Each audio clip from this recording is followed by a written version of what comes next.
नमस्कार, बहुत बहुत स्वागत है आपका। आप देख रहे हैं हमारा बेहद खास कार्यक्रम बात आपकी, आपके साथ मैं हूं कुणाल गोस्वामी। और बात आपकी में आज बात होगी पावर कट की। कहा जाता है कि किसी सिस्टम में पावर कट लग जाए तो वो सिस्टम बैठ जाता है। कुछ ऐसा ही सूरत हाल, कुछ ऐसा ही दृश्य इस दिनों पूरे हिंदुस्तान में है, जहां तकरीबन करीब 12 राज्यों के आसपास सियासी संकट, इसका बिजली संकट गहरा रहा है। कई राज्य जो अपने आप कहा करते थे कि वहां पर बिजली की जो आपूर्ति है वो 24-24 घंटे है, वहां कहा जा रहा है कि 5-5 घंटे पावर कट लग रहे हैं। अब बिजली, कोयला और ऊर्जा को लेकर जिस तरह की खींचतान चल रही है, इसी के मद्देनजर आज गृह मंत्री अमित शाह ने मुलाकात की, जिसमें रेल मंत्री, पावर मंत्री और बिजली मंत्री एक साथ मौजूद रहे। वजह साफ है कि राज्यों के साथ किस तरह से और बेहतर कोऑर्डिनेशन हो और साथ ही साथ जिन राज्यों में ज्यादा पावर कट लग रहा है, आम जनता को इस भीषण गर्मी में उस बिजली की आपूर्ति से मुक्ति दिलाई जाए। बहरहाल ये रिपोर्ट देखें, उसके बाद चर्चा को आगे बढ़ाएंगे।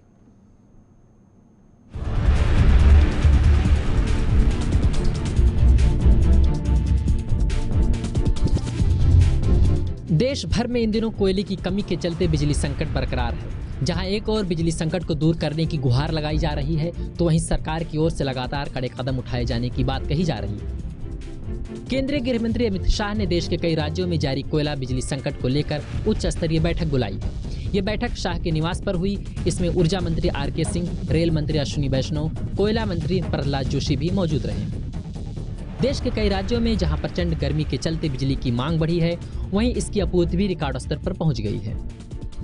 देश भर में भीषण गर्मी के बीच बीते हफ्ते पीक आवर में बिजली आपूर्ति 3 बार रिकॉर्ड स्तर पर पहुंच चुकी है। बिजली बहुत कटौती हो रही है। 2-3 घंटे मुश्किल से मुश्किल ग्रामीण क्षेत्रों में मिल रही है। शहर में तो कुछ गनीमत है, लेकिन फिलहाल बिजली की व्यवस्था ध्वस्त है एकदम, जिससे न किसान भाई लोग न कटाई कर पा रहे हैं, न अपना भराई कर पा रहे हैं। इसकी वजह से ज़्यादा परेशान हैं। दिल्ली समेत देश के करीब 12 राज्य भीषण गर्मी की चपेट में हैं और मौसम विभाग ने कुछ राज्यों के लिए ऑरेंज अलर्ट जारी किया है, चेतावनी भी दे दी है। ऐसे में जाहिर सी बात है कि भीषण गर्मी के मौसम में बिजली की डिमांड जरूरत से कई गुना बढ़ जाती है, लेकिन उससे पूरा कर पाना किसी भी राज्य सरकार के लिए आसान नहीं है, खासकर तब जब देश में कोयले की कमी हो। कटौती तो 10 मार्च के बाद काफ़ी ज़्यादा हो गई है। झेलना पड़ा गर्मी तो ही प्रचंड 46 डिग्री सेल्सियस चल रहा है और बिजली के लिए अक्सर ट्रांसफार्मर की लाइनें बोल जा रही हैं और क्या कहते हैं, पानी का संकट हो गया। देश में बढ़ती गर्मी से हाल इतना बेहाल हो गया है कि अप्रैल की गर्मी जून का एहसास करवा रही है। ऐसे में राज्यों में बिजली का संकट भी गहराता नजर आ रहा है। इस समस्या की सबसे बड़ी वजह कोयले की कमी को माना जा रहा है। उत्तर प्रदेश, उत्तराखंड, महाराष्ट्र, झारखंड समेत देश के कई राज्यों में बिजली के संकट को देखते हुए कटौती शुरू की गई है, जिससे लोगों को भारी परेशानी का सामना करना पड़ रहा है। सबसे अधिक आबादी वाले उत्तर प्रदेश में कोयले का स्टॉक भी जरूरत के अनुपात में महज 26% ही बचा है, जिससे बिजली संकट और गहराने का खतरा बढ़ गया है। अब ऐसे में जहां एक तरफ बढ़ती गर्मी से लोगों का हाल बेहाल हो रहा है, तो वहीं दूसरी ओर बढ़ता तापमान लोगों के लिए कई मुश्किलें पैदा कर रहा है। आइए जानते हैं फिलहाल यूपी, बिहार और मध्य प्रदेश में बिजली को लेकर क्या हाल है। कहां कितना संकट? मध्य प्रदेश में 12,000 मेगावाट बिजली की जरूरत है, तो वहीं 10,500 मेगावाट बिजली का उत्पादन होता है, यानी 1,500 मेगावाट की कमी है।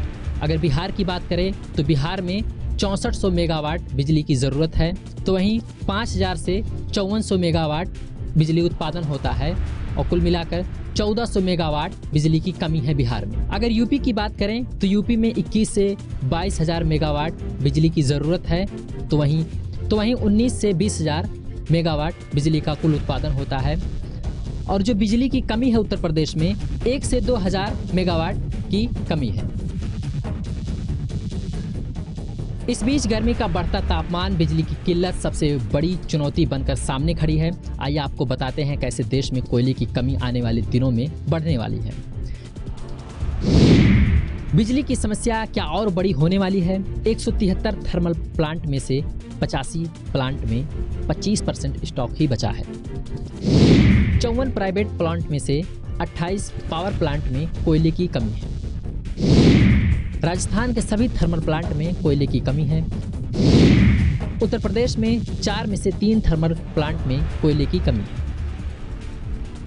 इस बीच दिल्ली एनसीआर में गर्मी से राहत मिलने की कोई गुंजाइश नजर नहीं आती है। घर से निकलते ही गर्मी से हाल बेहाल हो रहा है। धूप इतनी चुभने लगी है कि अगर धूप में घर से बाहर निकला जाए तो त्वचा झुलसने लगती है। बता दें कि कई सालों बाद ऐसा मौका पड़ा है कि दिल्ली की गर्मी ने सारे रिकॉर्ड तोड़ दिए हैं। बता दें कि अप्रैल में भी गर्मी का ये हाल रहा है, तो आने वाले दिनों में यानी जून जुलाई तक गर्मी जमकर अपना कहर बरपाएगी। आने वाले दिनों में पारा और चढ़ेगा। हीट वेव यानी गर्मी से चलने वाली भीषण लू लोगों को बेहद परेशान करेगी और ऐसे में बिजली की किल्लत भी आम आदमी को बेहद परेशान कर रही है। फिर जहां लोग गर्मी से बचने के लिए अब घर में ही रहना चाहेंगे। तो पावर कट लगातार जारी हैं, गर्मी का पारा बढ़ता जा रहा है और गर्मी का पारा सियासी पारे को लगातार बढ़ाने का मौका दे रहा है। इसी पर चर्चा के लिए हमारे साथ 3 खास मेहमान जुड़े हुए हैं। शुभेंदु शेखर अवस्थी जी हैं भारतीय जनता पार्टी से। शुभेंदु जी, स्वागत है आपका एक बार फिर से। कांग्रेस से हमारे साथ जिहान जैब हैं और साथ ही साथ पॉलिटिकल एक्सपर्ट हमारे साथ योगेश भाटी जी हैं। शुभेंदु जी, सबसे पहले आपके पास आना चाहूंगा। बिजली को लेकर लगातार जो सियासी संकट इस वक्त तमाम राज्यों में नजर आ रहा है, जहां पर गैर भाजपा सरकारें हैं, वो पूर्ण रूप से इस वक्त केंद्र की सरकार को जिम्मेदार ठहरा रही हैं कि पर्याप्त सही समय पर आपने कोयले का स्टॉक नहीं रखा। यही वजह है कि लोगों की ईद फीकी हो सकती है। सर देखिए, कुछ तो लोग कहेंगे और पॉलिटिकल पार्टियों का काम है कहना जी। मैं तो ये कहूंगा कि अप्रैल के आखिरी में इतनी कभी भी पावर की, आज से 112 साल में पावर की इतनी रिक्वायरमेंट नहीं आई जो इस बार आई है जी। और जो उसको ध्यान में रखते हुए जब ये प्रॉपर था, जो कोयले के शॉर्टेज नजर आई, तो हम लोगों ने जो पैसेंजर ट्रेन थी उनको रोक कर और सभी जगह पर कोयले की आपूर्ति कर रहे हैं और इसको SOS लेवल पे, इमरजेंसी लेवल पे सब जगह पे कोयले की जो रैक्स हैं वो पहुंचाई जा रही हैं। हमको लगता है कि अगले 3 दिन में, आज अमित शाह जी ने भी मीटिंग ली है सभी तीनों मिनिस्टर्स की, कोयला मंत्री के लिए है, उसमें रेलवे मिनिस्टर के लिए है, पावर मिनिस्टर के लिए है, और तीनों लोगों को सामने बैठाकर उसका एक एक्शन प्लान बनाया है। हमको ऐसा लगता है कि अगले 3 दिनों में पूरे भारत में जहां पर, क्योंकि भारत की जो ये रिक्वायरमेंट है 200 गीगावाट, इतनी रिक्वायरमेंट कभी भी अप्रैल महीने में नहीं आई। और वहां पर भी जो हम लोग सरप्लस रखते हैं, जो कोयले का जो स्टॉक होता है वो 14 दिन का होता है, 14 दिन से 28 दिन का ही स्टॉक एक्स्ट्रा होता है। तो जो हमको रिक्वायरमेंट जून में आने वाली थी वो अब की बार अप्रैल के एंड में आ गई है और उस पर जो भी केंद्र सरकार जो भी बेस्ट कर सकती है वो कर रही है। और अगले 3 दिन में हमको लगता है कि ये सभी कोयले की आपूर्ति सब जगह पे, सभी प्लांट्स में हो जाएगी। अनुरोध यही है कि इस पे राजनीति ना करें, जो भी मदद राजनीतिक पार्टी कर सकती हैं, जो जिनकी सरकारें हैं स्टेट में जो मदद कर सकती हैं, और जनता से भी ये आह्वान है कि वो कम से कम बिजली का प्रयोग करें। ठीक है जिहान साहब, क्या लगता है कि मौजूदा वक्त में जो त्योहार के इर्द गिर्द तमाम राज्यों में पावर कट लग रहे हैं, वो इंसान की एनर्जी के अंदर कट लगा रहे हैं और जो अपोजिशन पार्टियां हैं वो तो इसके लिए सेंट्रल गवर्नमेंट को जिम्मेदार ठहरा रही हैं।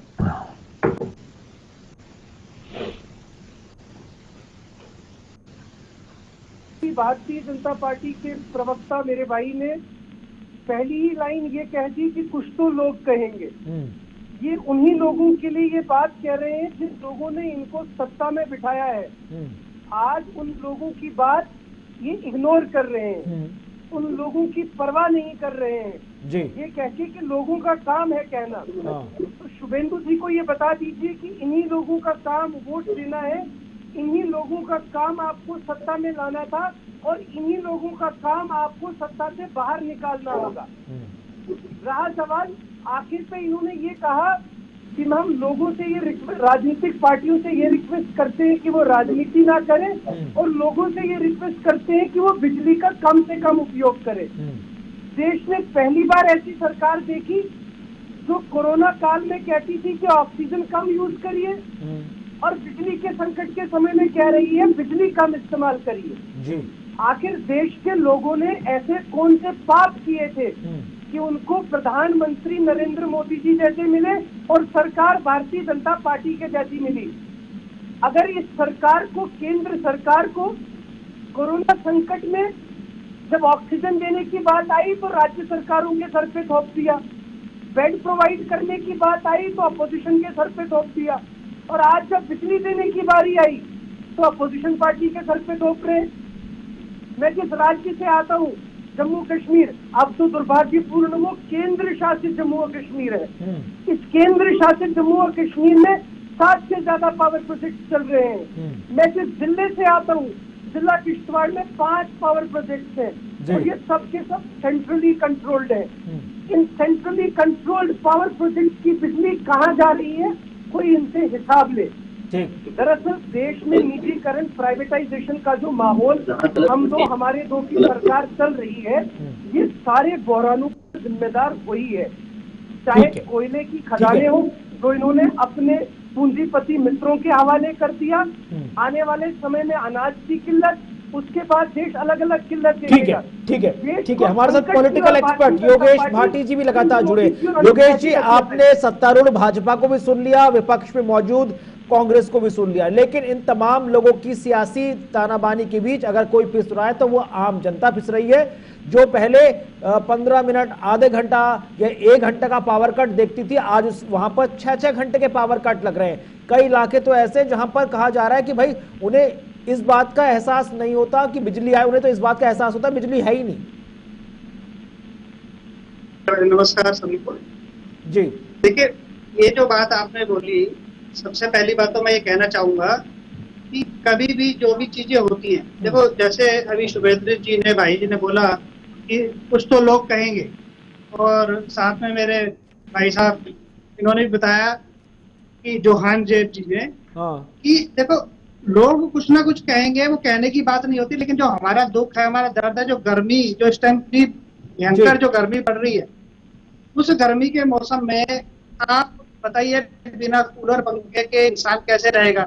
और कितनी सारी चीजें जो आज ये संकट आने की तैयारी पे जो खड़ा है, ये एकदम से तो आ नहीं गया। ये सभी जितनी भी जरूरत की चीजें जो होती हैं, मतलब कोयले की जो आपूर्ति है, जो चीजें हैं, ये तो आपको पहले से ही व्यवस्था करके रखनी होती है। तो है नहीं कि एक दिन में सारी चीजें आपके सामने आ जाती है, आपको हमेशा से पहले से ही कंट्रोल करके रखना होता है। एकदम से संकट आ जाए, आप कहें कि आज हमारे गृह मंत्री जी ने क्या बैठक हुई, क्या मतलब है एकदम से जब आपके सर पे कोई चीज आगे पड़ गई है, उस दिन मीटिंग हुई, आपको पहले से क्या नजर नहीं आता था कि आपने क्या करना है क्या नहीं करना? नहीं तो फिर इसके लिए सब जिम्मेदार कौन है? राज्य सरकारें जिन्होंने समय पर कोयले का स्टॉक मौजूद वक्त में नहीं रखा, या सेंट्रल सरकार जिसने इन तमाम चीजों को भांपते हुए एक पूरा प्रोटोकॉल, पूरा मैकेनिज्म तैयार नहीं किया? देखो, अपनी जगह दोनों ही जिम्मेदार है। राज्य सरकार अपनी जिम्मेदारी से पल्ला नहीं झाड़ सकती। आपको पहले से ही अल्टीमेटम देना चाहिए पहले केंद्र सरकार को। और रही केंद्र सरकार की बात, तो देखो उनकी तो जिम्मेदारी है ही है, क्योंकि केंद्र सरकार को ही राज्य सरकारों को जो कोयले की आपूर्ति करानी है। लेकिन राज्य सरकारों की भी अपनी अपनी जगह जिम्मेदारी बन जाती है। सिर्फ पल्ला झाड़ने से बात नहीं बनती कि अब हमारे पास कोयला खत्म होने वाला है, अभी मेट्रो बंद हो जाएंगी, या किसी और चीज की कभी परेशानी आएगी। या आप मैं दिल्ली में रहता हूँ, यहाँ पे कल उत्तम नगर में 3 घंटे बिजली नहीं आई। आप समझ सकते हैं। और भी कई इलाके हैं, विवेक विहार है, कितनी सारी चीजें हैं। और अगर इन चीजों को आप घुमा के किसी भी चीज को लेके चले जाएं, आप देखिए राज्य सरकारों का तो इतना बुरा हाल है। दिल्ली के अंदर जो दिल्ली के जो वर्ल्ड क्लास हॉस्पिटल्स जिनको दिल्ली सरकार बोलती है, उन हॉस्पिटल्स में कूलर, एसी की भी व्यवस्था नहीं है। दिल्ली का जिक्र किया, शुभेंदु जी हमारे साथ लगातार जुड़े हैं। शुभेंदु जी, केंद्रीय ऊर्जा मंत्री हैं आर.के. सिंह, उनको दिल्ली के ऊर्जा मंत्री सत्येंद्र जैन ने पत्र लिखा है और कहा कि भाई राज्य में बिजली का संकट बहुत बुरी तरह गहरा रहा है, अस्पताल जूझेंगे, मेट्रो जूझेगी, सरकारी दफ्तर जूझेंगे, काम बहुत ज्यादा हैम्पर होगा, केंद्र सरकार सुन नहीं रही है। हमने ये भी देखा कि आर.के. सिंह ने एक पत्र लिखा और यह कहा कि भाई सत्येंद्र जैन या दिल्ली सरकार पूरा पैनिक फैला रही है। अब आप इस पूरे घटनाक्रम को कैसे देखते हैं? देखिए, मैंने जो जहान जेब साहब ने कहा ना कि कुछ तो लोग कहेंगे और लोगों का काम कहना, उसमें लोगों में जनता नहीं थी, हमारे विपक्ष के लोग थे। तो ये तो आप समझ लो, क्योंकि उनका काम ही यही है।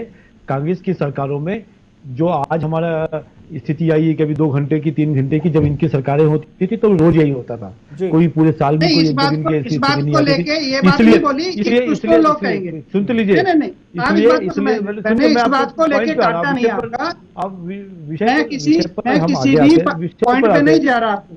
योगेश जी आपकी बात ही नहीं कर रहा, मैं कांग्रेस की बात कर रहा हूँ कि जिनके राज्यों में 10-10, 12-12 घंटे उनके समय पर लाइट नहीं आती थी, वो आज हम तो ऐसी बातें कर रहे हैं। अब मैं वापस आता हूँ कि दिल्ली की मैटर के ऊपर। देखिए, राज्य सरकारों को कोयला मंगा के और अपने जहां से उनको पावर आनी है, उनके पास पावर के लिए सफिशिएंट कोयला रखना चाहिए। और जितना भी आज तक यदि कोई भी कोयला को मनाही करी गई हो, यदि किसी राज्य सरकार ने कहा हो कि मेरे को एक्स क्वांटिटी कोयला चाहिए और हमने कहा हो नहीं है, तुमको नहीं देंगे, ये तो सत्येंद्र जैन और केजरीवाल की आदत है, पुरानी आदत है कि पैनिक डेवलप करना। ऑक्सीजन की जब उनको 280 या 300 मैट्रिक टन के ऑक्सीजन की रिक्वायरमेंट थी, तब बंबई में भी उतने ही पेशेंट थे और उनको 300 टन की रिक्वायरमेंट होती थी, पर दिल्ली वालों को 1200 टन की ऑक्सीजन की डिमांड करते थे वो। तो वो एक पैनिक डेवलप करते हैं, एक नैरेटिव डेवलप करते हैं, एक तरीके के झूठे लोग हैं। मेरा ये मानना है इसमें कि जो सत्येंद्र जैन जी ने कहा कि कोयला हमारा ये बंद हो सकता है, तो एनटीपीसी जहां से इनको पावर आती है, उन्होंने एक चिट्ठी लिखी और उस पर बताया उनको कि आपको दिल्ली के अंदर कोई भी पावर कट नहीं होगी, एक स्ट्रॉन्ग लेटर लिखा गया। उसके बाद भी सत्येंद्र जैन सबको चिट्ठी लिख रहे हैं कि हमारा कोयला खत्म हो रहा है। भाई साहब, आपके पास प्लांट कौन सा है जहां कोयला चाहिए आपको तो पावर एनटीपीसी दे रही है और वो कह रही है कि मेरे पास पूरी पावर है।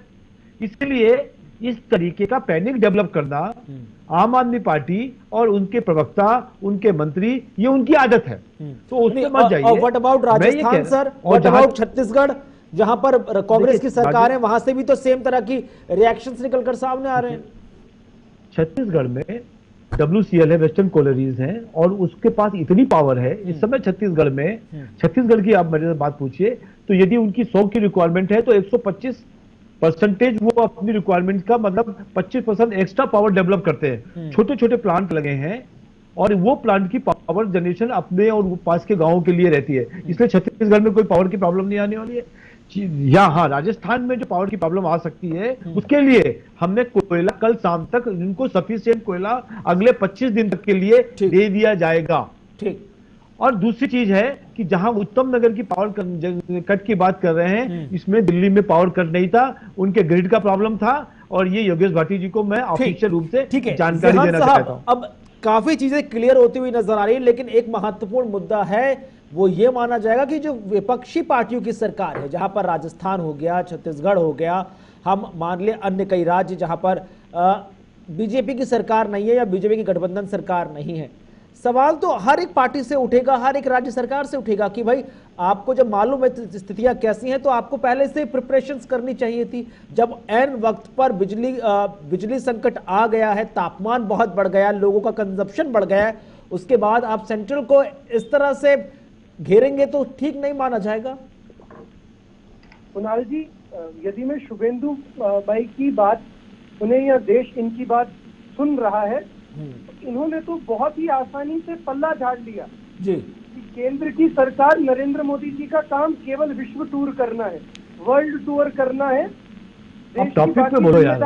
देखो जहान भाई साहब, आप टॉपिक पे बोलेंगे ना, आप बिल्कुल नहीं चलेंगे। आप टॉपिक पे बोलिए। बिजली पर बात हो रही है सर, आप जिम्मेदारी उठाते हैं। पीएम मोदी के विदेशी दौरों की बात कर रहे हैं, तो मैं उसकी जरूरत पड़ेगी। यदि देश में ऑक्सीजन किल्लत, बिजली किल्लत, आप अभी तक भी इतनी किल्लतों के बावजूद आप केंद्र सरकार से एक बार हिम्मत करके सवाल कर लीजिए कि इस सेंट्रल विस्टा प्रोजेक्ट पे खर्च किया जाने वाला हजारों करोड़ रुपया, बात करो ना, आप उसमें भी बात करेंगे सेंट्रल विस्टा के ऊपर, आप क्यों उसको रोक नहीं देते? जहान ठीक है सर, देखो आपकी आदत पुरानी है कि आप टॉपिक पे नहीं बात करते। गृह मंत्री जी का अगले 6 महीने का टूर शेड्यूल है, प्रधानमंत्री जी का अगले 12 महीने का टूर शेड्यूल है।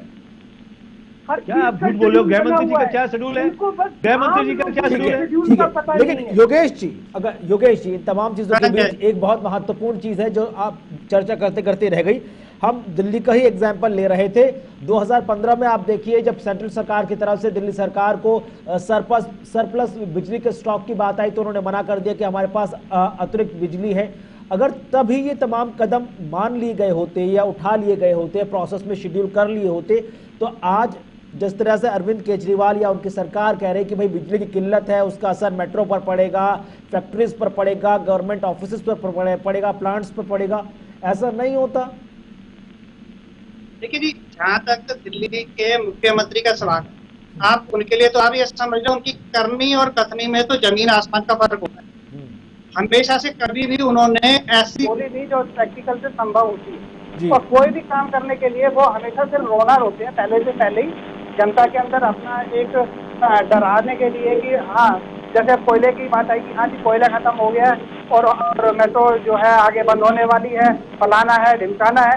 इन सबके रोने के अलावा इन्होंने पिछले 2015 से आज 2022 8 साल के अंदर कभी भी, 8वां साल चल रहा है, 8 साल के अंदर कभी भी इन्होंने कोई काम किया हो प्रचार की दुकान के अलावा चलाने के सिवा, ये कोई काम करने को राजी नहीं है। हर जगह अपना बाहर सिर्फ एडवर्टाइजमेंट के दिखाकर और उस चीज को समझाकर लोगों को बेवकूफ बनाने में लगे हुए हैं कि भाई हाँ यहाँ पे सब कुछ दिल्ली वर्ल्ड क्लास चल रही है, जबकि हर मुद्दे से किसी भी चीज से आप चले जाओ जी, यहाँ तक कि बिजली का जो फ्री वाला से लेकर और जितना बुरा हाल कर रखा है रेट को लेकर के, रेट के अंदर जो आम आदमी है कम से कम जिसके घर में एक कूलर लगा हुआ है और एसी भी नहीं है, उसका बिल भी 4-5 हजार रुपए आ रहा है, और कमर्शियल में तो बहुत बुरा हाल जी।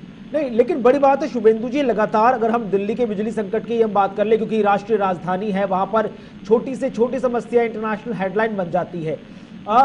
आपको लगता है कि अगर समस्या है तो उन पर काम करने के बजाय पैनिक ना फैलाया जाए तो ज्यादा बेहतर होगा?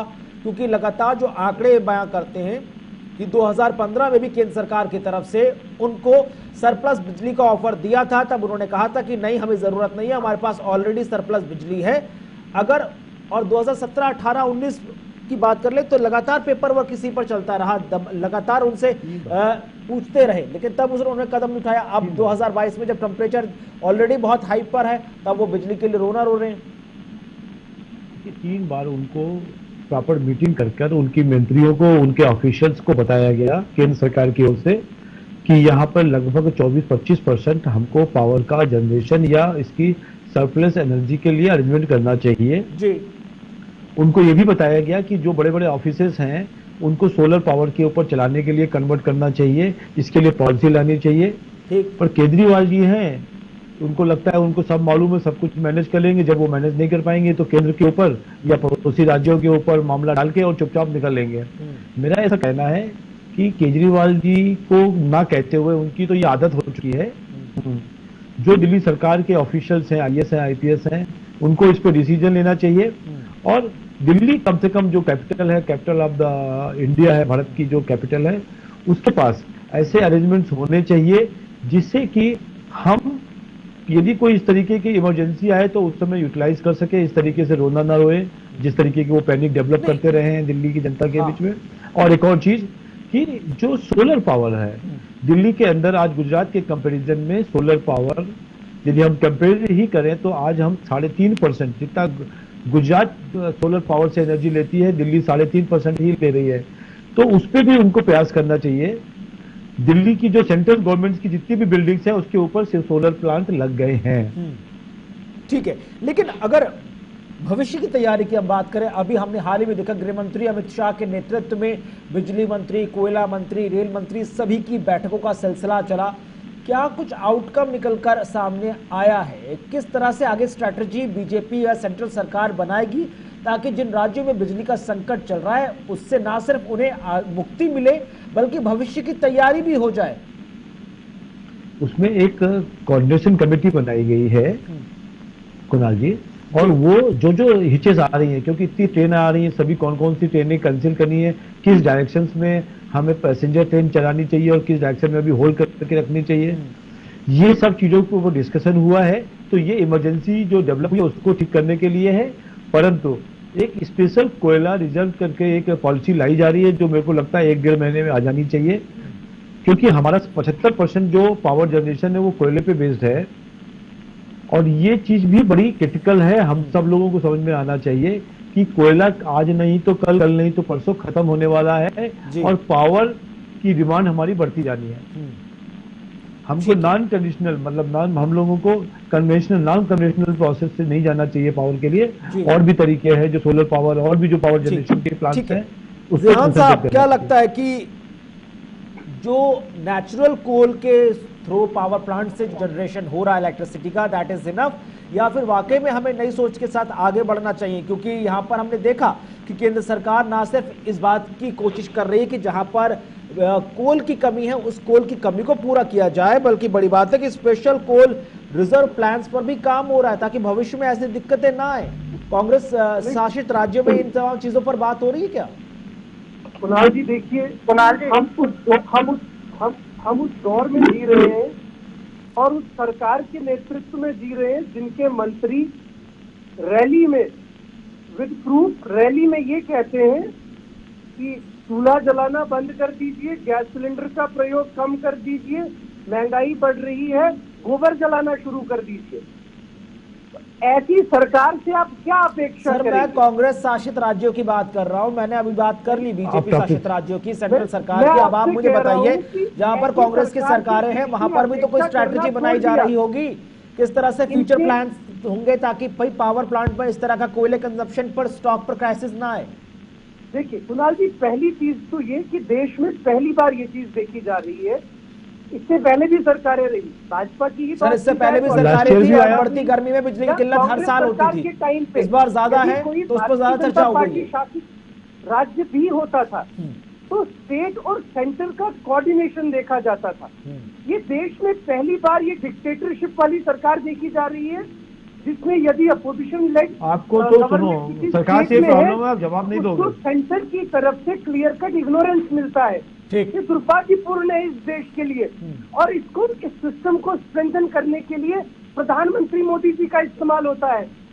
वो सदन के पटल से या रैलियों के माध्यम से क्रिटिसिज्म करते हैं पॉलिटिकल पार्टी के बेसिस पे, which is itself threat to the democratic structure of this country.